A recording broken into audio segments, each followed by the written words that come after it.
مساجد ویران ہیں۔ اکثریت نوجوان نسل مساجد میں نماز کے لیے نہیں آتی، اور اس کی کیا وجہ ہے، کیا وجوہات ہیں؟ نماز کتنی ہی انسان کے لیے ضروری ہے کہ آج کل ہماری اکثر نوجوان نسل نماز والے معاملے سے بیزار ہے۔ نبی صلی اللہ علیہ وسلم ایک دفعہ اس نماز والے معاملے میں اتنے غصے میں آئے کہ حضور علیہ السلام نے فرمایا میرا دل کرتا ہے کہ میں جب نماز کا ٹائم ہو اپنی جگہ پر کسی اور بندے کو امام مقرر کروں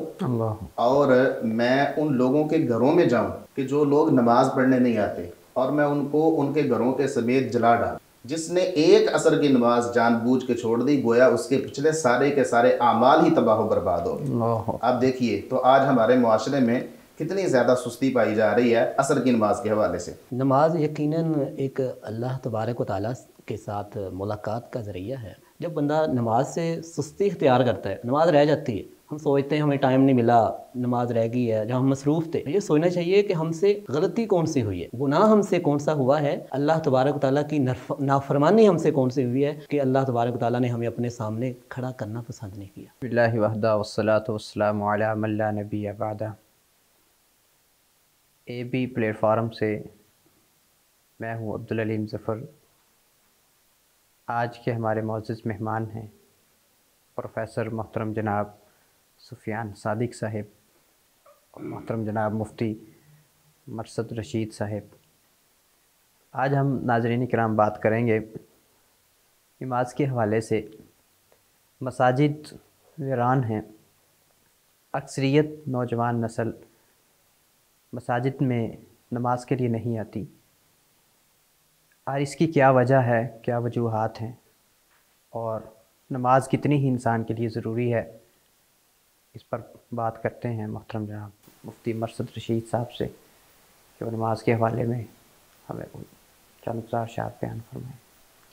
جزاک اللہ خیرہ مفتی عبدالعلیم صاحب، آپ کا شکریہ۔ دیکھیے یہ جو آپ نے ایشو اٹھایا ہے یہ واقعتاً بڑا اہم ایشو ہے کہ آج کل ہماری اکثر نوجوان نسل نماز والے معاملے سے بیزار ہے۔ حالانکہ اگر آپ قرآن مجید کا مطالعہ کریں، حدیث کا مطالعہ کریں تو نماز پڑھنے کی بہت ہی زیادہ اہمیت و فضیلت بیان ہوئی ہے۔ قرآن مجید میں کئی دفعہ تاکیدی حکم بیان ہوا ہے کہ اے لوگو نماز پڑھو، اور پھر نماز اور زکوٰۃ کا اکٹھا معاملہ آیا ہے اکثر جگہ پر۔ قرآن مجید میں اللہ تعالیٰ نے فرمایا سورۃ البقرہ میں وَأَقِیمُوا الصَّلَاةَ وَآتُوا الزَّکَاۃَ، کہ اے لوگو نماز قائم کرو اور زکوٰۃ ادا کرو۔ اور نبی صلی اللہ علیہ وسلم ایک دفعہ اس نماز والے معاملے میں اتنے غصے میں آئے کہ حضور علیہ السلام نے فرمایا میرا دل کرتا ہے کہ میں جب نماز کا ٹائم ہو اپنی جگہ پر کسی اور بندے کو امام مقرر کروں اور میں ان لوگوں کے گھروں میں جاؤں کہ جو لوگ نماز پڑھنے نہیں آتے، اور میں ان کو ان کے گھروں کے سمیت جلا ڈالوں۔ دیکھیے حضور علیہ السلام رحمت عالم بن کے آئے ہیں، رحمت للعالمین بن کے آئے ہیں، اس کے باوجود بھی نماز والا معاملہ اتنا حساس تھا، اتنا سنگین تھا کہ حضور علیہ السلام اتنے غصے میں آئے، اتنے طیش میں آئے کہ حضور علیہ السلام نے فرمایا میرا دل کرتا ہے کہ میں ان کے گھروں میں جاؤں جو لوگ نماز پڑھنے نہیں آتے اور ان کو ان کے گھروں سمیت جلا ڈالوں۔ اور پھر یہ جو 5 نمازیں ہیں ساری کی ساری ہی اہمیت و فضیلت والی ہیں، لیکن اس کے ساتھ ساتھ جو عصر کی نماز ہے اور عشاء کی نماز ہے ان کی تو خصوصی طور پر تاکید کی گئی ہے۔ مثال کے طور پر میں آپ کے سامنے یہ بات عرض کرنا چاہتا ہوں کہ عشاء کے حوالے سے حضور علیہ السلام نے فرمایا کہ جو عشاء کی نماز ہے یہ منافق پر بہت زیادہ بھاری ہے۔ عشاء اور فجر کی نماز یہ دونوں کے حوالے سے بات آ رہی ہے کہ منافق پر عشاء اور فجر کی نماز بہت زیادہ بھاری ہے، اور حضور علیہ السلام نے فرمایا کہ اگر لوگوں کو پتہ چل جائے کہ فجر اور عشاء کی نماز میں کتنا ثواب ہے، کتنا اجر ہے، تو آپ نے فرمایا کہ یہ ضرور فجر اور عشاء کی نماز کے لیے حاضر ہوں، اگرچہ ان کو اپنے گھٹنوں کے بل چل کر ہی کیوں نہ مسجد میں آنا۔ آپ دیکھیے یہ کتنی بڑی تاکید ہے۔ اور آج کل ہمارے معاشرے میں آپ جائزہ لے کے دیکھ لیں، اکثر مساجد میں جو لوگوں میں سستی پائی جاتی ہے وہ انہی 2 نمازوں کے حوالے سے ہے، ایک فجر کے حوالے سے اور ایک عشاء کے حوالے سے۔ اور اسی طرح عصر کی نماز کے حوالے سے بھی خصوصی تاکید آ رہی ہے۔ عصر کی نماز میں بھی لوگ اصل کاروبار میں اپنے مصروف ہوتے ہیں اصل میں، تو عصر کی نماز کے حوالے سے بڑی تاکید آ رہی ہے۔ حضور علیہ السلام نے فرمایا، صحیح بخاری کی روایت ہے، فرمایا من ترک صلاۃ العصر فقد حبط عملہ، جس نے ایک عصر کی نماز جان بوجھ کے چھوڑ دی گویا اس کے پچھلے سارے کے سارے اعمال ہی تباہ و برباد ہو گئے۔ آپ دیکھیے تو آج ہمارے معاشرے میں کتنی زیادہ سستی پائی جا رہی ہے عصر کی نماز کے حوالے سے، اور حضور علیہ الصلاۃ والسلام کی صرف ایک دفعہ عصر کی نماز اپنی زندگی میں رہی تھی، وہ غزوہ خندق کے موقع پر، غزوہ احزاب جسے ہم کہتے ہیں، غزوہ احزاب کے موقع پر چونکہ کافروں نے نبی صلی اللہ علیہ وسلم کو مشغول رکھا اور آپ صلی اللہ علیہ وسلم جنگی معاملات میں مصروف رہے، تو ایک نماز آپ صلی اللہ علیہ وسلم کی عصر کی رہی تھی، حضور علیہ السلام اتنے غصے میں آئے، حدیث کے الفاظ ہیں، آقا علیہ الصلاۃ والسلام نے غصے میں آ کر کہا ملا اللہ بیوتہم وقبورہم نارا، اللہ تعالیٰ ان کافروں کے گھروں کو بھی اور ان کی قبروں کو بھی آگ سے بھر دے، انہوں نے ہمیں عصر کی نماز پڑھنے سے روکے رکھا ہے۔ اور آج کا مسلمان اپنا جائزہ لے کہ وہ کتنی عصر کی نمازیں آج تک چھوڑ چکا ہے، تو اس لحاظ سے نماز والے معاملے میں ہمیں سستی نہیں کرنی چاہیے، اور بالخصوص ہماری جو نوجوان نسل ہے وہ تو نماز کے حوالے سے انتہائی سستی کا شکار ہے، ان کو اپنی یہ سستی دور کرنی چاہیے۔ بالکل، میرا خیال ہے ایک روایت میں یہ بھی الفاظ ہیں کہ کھڑا ہو کے نہیں پڑھ سکتا، بیمار ہے بیٹھ کے پڑھ لے، لیٹ کے اشاروں کے ساتھ، لیکن معافی نہیں ہے۔ ہاں جی، معافی نہیں ہے، حدیث میں یہ آتا ہے کہ اگر آپ کھڑے ہو کے نہیں پڑھ سکتے تو بیٹھ کے پڑھ لیں، بیمار ہیں اتنے، اگر آپ بیمار ہو چکے کہ آپ بیٹھ کے بھی نہیں پڑھ سکتے تو جس طرح کہ آپ نے فرمایا لیٹ کے جو ہے نا وہ آپ صلی اللہ علیہ وسلم نے فرمایا پڑھ لیں، اشاروں کے ساتھ پڑھ لیں۔ ماشاءاللہ بہت اچھی انہوں نے باتیں کی ہیں، آپ بھی پروفیسر صاحب ذرا اس میں روشنی ڈالیے گا۔ جی بسم اللہ الرحمن الرحیم۔ عبدالعلی صاحب، نماز یقیناً ایک اللہ تبارک و تعالیٰ کے ساتھ ملاقات کا ذریعہ ہے، اللہ تبارک تعالیٰ کے ساتھ ایک رابطہ جو بندے کا قائم رہتا ہے، جیسا کہ حدیث جبریل میں ہے کہ آپ عبادت اس طرح کریں کہ جیسے آپ اللہ کو دیکھ رہے ہیں، اگر یہ نہیں تو اللہ تبارک و تعالیٰ تو آپ کو دیکھ رہے ہیں۔ وہ مجھے یاد پڑتا ہے غالباً امام زین العابدین رحمہ اللہ تعالیٰ رحمۃ اللہ تعالیٰ ان کے بارے میں آتا ہے کہ جب وہ مسجد میں آتے تھے تو ان کے چہرے کا رنگ بدل جاتا تھا، چہرے کی رنگت تبدیل ہو جاتی، لوگ پوچھتے تھے امام صاحب آپ کو ہوا کیا ہے؟ فرماتے تھے میں پوری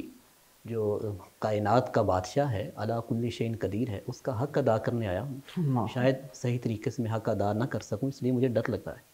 اس لیے جب بندہ نماز سے سستی اختیار کرتا ہے، نماز رہ جاتی ہے، ہم سوچتے ہیں ہمیں ٹائم نہیں ملا، نماز رہ گئی ہے، جب ہم مصروف تھے، یہ نہیں سوچنا چاہیے، یہ سوچنا چاہیے کہ ہم سے غلطی کون سی ہوئی ہے، گناہ ہم سے کون سا ہوا ہے، اللہ تبارک و تعالیٰ کی نافرمانی ہم سے کون سی ہوئی ہے کہ اللہ تبارک و تعالیٰ نے ہمیں اپنے سامنے کھڑا کرنا پسند نہیں کیا۔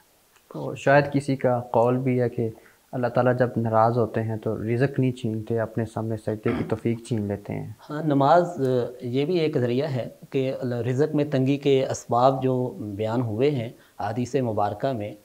تو ان میں سے ایک ذریعہ یہ بھی ہے جیسا کہ قرآن پاک میں ہے بسم اللہ الرحمن الرحیم من اعرض عن ذکری فإن له معیشۃ ضنک۔ اللہ تبارک تعالیٰ فرماتے جو ہمارے ذکر سے منہ موڑتا ہے ہم اس کی معیشت کو تنگ کرتے ہیں، زندگی کی گزران تنگ کر دیتے ہیں، مطلب اس کا رزق تنگ ہوتا ہے۔ اور نماز ذکر ہے، وَلَذِكْرُ اللَّهِ اکبر، اور سب سے بڑا ذکر ہے،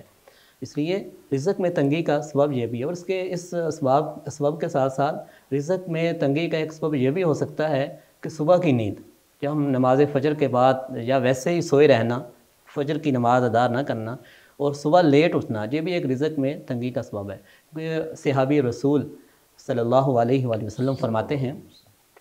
کہ حضرت صخر بن وداع رضی اللہ تعالیٰ عنہ کہ میں نے جب سے اللہ تبارک تعالیٰ کے نبی سے یہ حدیث سنی ہے اللہم بارک لامتی فی بکورہا، اللہ میری امت کے صبح کے وقت میں برکت نازل فرما۔ فرماتے پہلے میں اپنا جو کاروبار تھا وہ دیر سے شروع کیا کرتا تھا، لیٹ میں اپنے کاروبار پہ جاتا تھا، تو جب سے میں نے یہ اللہ تبارک و تعالیٰ کے نبی سے، اللہ کے حبیب سے یہ میں نے دعا سنی ہے، آپ دعا فرما رہے ہیں، تو میں نے پھر صبح صبح اپنا جو معاملہ تھا کاروبار کا، جو تجارتی معاملات تھے، وہ صبح ہی میں نے اس کو شروع کیا، تو مجھے تھوڑے عرصے میں اس قدر منافع ہوا جو پہلے مجھے کبھی نہیں ہوا تھا۔ اس لیے یہ چیزیں بہت ضروری ہے، اور انسان آج کل جو معیشت کے بارے میں لوگ پریشان ہیں ان کو یہ چیزیں سامنے رکھنی چاہیے، غور و فکر کرنا چاہیے۔ کاروباری لحاظ سے جو لوگ پریشان ہیں ان میں چاہیے کہ وہ ایک تو نماز کی طرف ہو، اور ایسے وظائف بھی جو آقا علیہ الصلوۃ والسلام نے بتائے کہ انسان کی زندگی میں برکت اور اللہ تعالیٰ کی رحمتوں کا نزول ہوتا ہے، اس کے بارے میں مفتی مرشد صاحب آپ ذرا روشنی ڈالیے گا کہ بڑے سارے وظائف ہیں جو آقا علیہ الصلوۃ والسلام نے بتائے ہیں اپنی امت کو، کو جس کے کرنے کی وجہ سے انسان کی زندگی میں حسن پیدا ہوتا ہے، برکت ہوتی ہے، اللہ تعالیٰ کی رحمتیں نازل ہوتی ہیں، انسان کے مال میں برکت پڑتی ہے، اس کے حوالے سے ذرا آپ بتائیے تھوڑا سا۔ جزاک اللہ خیرہ مفتی عبدالعلیم صاحب، آپ نے بڑا اچھا سوال اٹھایا ہے۔ تو بہت سارے اعمال ایسے اللہ تعالیٰ نے اور نبی صلی اللہ علیہ وسلم نے بتلائے ہیں کہ جن کے اعمال کے کرنے کی وجہ سے وہ عمل تو تھوڑا ہوتا ہے لیکن اللہ تعالیٰ ان کا اجر و ثواب بہت زیادہ عطا فرما دیتا ہے۔ تو ایسے بہت سارے عمل۔ اچھا، اور پھر آپ اس بات پر غور کریں، توجہ کریں کہ دنیا میں رہتے ہوئے بھی ہماری خواہش یہ ہوتی ہے کہ ہمیں کام تھوڑا کرنا پڑے اور اس کا اجر ہمیں زیادہ مل جائے، اس کی اجرت اور معاوضہ ہمیں زیادہ مل جائے۔ مثال کے طور پہ میں اس کی ایک مثال عرض کرنا چاہتا ہوں۔ ایک فیکٹری میں کام کرنے والا 8 گھنٹے کام کر رہا ہے، تو اس کا دل کرتا ہے کہ کام مجھے 8 گھنٹے ہی کرنا پڑے لیکن مجھے معاوضہ 16 گھنٹے کام کرنے کا مل جائے، تنخواہ اتنی مل جائے، اجرت زیادہ ملے، اجرت زیادہ مل جائے۔ اسی طرح کچھ اعمال نبی صلی اللہ علیہ وسلم نے ایسے بتلائے ہیں کہ جن کے کرنے کا دوہرا اجر ہے، ڈبل اجر ہے۔ ابھی نماز کے حوالے سے ہی گفتگو ہو رہی تھی، تو عصر کی نماز کے حوالے سے میں اب آپ کو بات بتلا رہا تھا۔ تو صحیح مسلم کی روایت ہے، حضور علیہ الصلاۃ والسلام نے فرمایا یہ عصر کی نماز تم سے پہلی امتوں پر بھی پیش کی گئی لیکن انہوں نے اس نماز کو ضائع کر دیا۔ فرمایا جس بندے نے اس عصر والی نماز کی حفاظت کی، اس کا خیال رکھا، اس کو پڑھنے کا اہتمام کیا، اللہ تعالیٰ اس کو ڈبل اجر عطا فرما دے گا۔ سبحان۔ تو آپ اندازہ کیجئے کہ عصر کی نماز کے حوالے سے کتنی سستی ہمارے معاشرے میں پائی جاتی ہے کہ لوگ اس ٹائم اپنے کاروبار میں مصروف ہوتے ہیں اور اپنی دکان چھوڑ کر حی علی الصلاۃ اور حی علی الفلاح کی صدا سن کر مسجد میں آنا گوارہ نہیں کرتے، اور مؤذن جو ہے وہ صدا دیتا ہے، باقاعدہ آواز بلند کرتا ہے، حی علی الصلاۃ حی علی الفلاح، لوگو فلاح کی طرف آ جاؤ، لوگو نماز کی طرف آ جاؤ، کامیابی کی طرف آ جاؤ۔ دنیا اور آخرت کی کامیابی یہ نماز کے اندر پنہا ہے، نماز والے معاملے کے اندر دنیا اور آخرت کی کامیابی پوشیدہ ہے، لیکن وہی جو کامیابی والا معاملہ ہے وہ ہم نے چھوڑ رکھا ہے۔ اسی طرح ایک عمل جو آخرت کے حوالے سے بڑا کاریگر عمل ہے، بڑا زبردست عمل ہے، وہ میرے ذہن میں آ رہا تھا کہ حضور علیہ الصلاۃ والسلام نے سبحان اللہ اور الحمدللہ، دیکھیے یہ تو ایسی چیزیں ہیں نا کہ یہ سبحان اللہ اور الحمدللہ، یہ اگر مثال کے طور پہ میں اپنی دکان پہ بیٹھا ہوں، کوئی کاروباری بندہ اپنی دکان پہ بیٹھا ہے، چلتے پھرتے بھی انسان پڑھ سکتا ہے، بالکل آپ کی بات ٹھیک ہے۔ دکان پہ فارغ بیٹھا ہے، کوئی گاہک نہیں آ رہا تو وہ بار بار سبحان اللہ الحمدللہ پڑھ سکتا ہے۔ تو حضور علیہ الصلاۃ والسلام نے فرمایا سبحان اللہ کے حوالے سے کہ اس کی کیا فضیلت ہے۔ آقا نے فرمایا جو بندہ ایک دفعہ سبحان اللہ پڑھ لیتا ہے اس کا جنت میں ایک درخت لگ جاتا ہے، اور پھر جو جنت میں درخت لگنا ہے یہ کوئی معمولی درخت نہیں ہے اور یہ کوئی معمولی بات نہیں ہے۔ حدیث میں آتا ہے آقا علیہ الصلاۃ والسلام نے فرمایا کہ جو جنت میں ایک درخت ہے، ایک گھڑ سوار جو تیز گھوڑے کو دوڑانے والا ہو، فرمایا کہ وہ اپنا گھوڑا 100 سال اس درخت کے نیچے دوڑاتا رہے پھر بھی اس کا سایہ ختم نہیں ہوگا۔ دیکھیے یہ کتنی بڑی فضیلت ہے، یعنی جنت میں درخت لگ جانا بندے کا یہ کوئی معمولی کام نہیں ہے۔ اس لحاظ سے ہمیں ہر ٹائم اپنی زبان اللہ تعالیٰ کے ذکر سے تر رکھنی چاہیے، اس سے انشاءاللہ رزق کی جو تنگیاں وہ بھی دور ہو جائیں گی اور تمام مشکلات پریشانیاں اللہ تعالیٰ بندے کی دور فرما دے گا۔ بہت شکریہ۔ ناظرین، آپ کو معلوم ہوا جو ہمیں حدیث کی روشنی میں اور اسلام شریعت کے مطابق جو ہمیں معلوم ہوا، اس کا خلاصہ یہی ہے کہ دنیا کی تمام الجھنیں، تمام مسائب، پریشانیوں کا حل اللہ تعالیٰ کے سامنے جھکنا ہی ہے۔ جو انسان اللہ تعالیٰ کے سامنے جھکتا ہے، اس کی عبادت کرتا ہے، دعائیں کرتا ہے، وظائف پڑھتا ہے اور اللہ تعالیٰ کے پیارے حبیب صلی اللہ علیہ وآلہ وسلم کے بتائے ہوئے طریقے کے مطابق زندگی گزارتا ہے، شریعت کے مطابق، تو وہ الجھنوں سے بچ جاتا ہے۔ ویسے تو اللہ کے حبیب صلی اللہ علیہ وآلہ وسلم نے فرمایا یہ دنیا مومن شخص کے لیے قید خانہ ہے، یہ یہاں مختلف قسم کے مسائب، پریشانیاں، ٹینشنیں، تو یہ دنیا کا ایک معاملہ حصہ ہے انسانی زندگی کا۔ تو اللہ تعالیٰ سے ہم دعا کرتے ہیں کہ اللہ تعالیٰ ہمیں ہر قدم پر ہماری حفاظت فرمائے۔ بہت شکریہ مہمانان گرامی کا، آج آپ نے بھی پلیٹ فارم پر وقت دیا۔ السلام علیکم ورحمۃ اللہ۔